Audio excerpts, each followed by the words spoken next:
Guys, goods to. So, ganito yan. Pipindutin nyo lang yan. Then, R. Yan.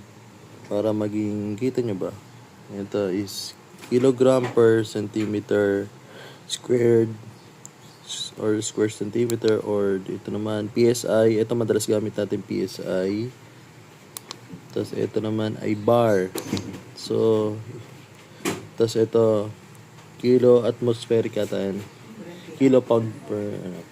So, madalas gamit yung PSI. So, ang gamit ko sa sasakyan, 33 yung harapan. Yung likod naman ay mga 38.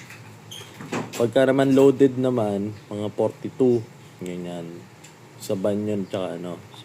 Tapos ngayon, pagka pindot mo, yan, lalagay mo siya sa 33. Ilalagay mo na lang ito. Yan, susuksok na yan. Tsak. So, nakalak na.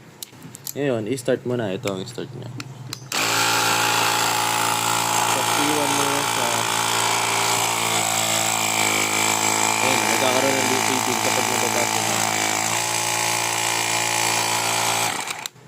Tapos, iwan mo na siya. Pag naging 33 na or kung ano yung sinet up nyo, mamamatay siya automatic. So, automatic siyang hindi siya nag-overinflate. So, yan. Sabi doon sa manual, ipahipahingan nyo raw. Kasi medyo may init yan kapag lalo na kapag malaki yung kinarga mo. So, pahinga mo muna. Tsaka mo gamitin ulit. So, yan. Nasa Yellow Basket yan. Check out nyo na, guys.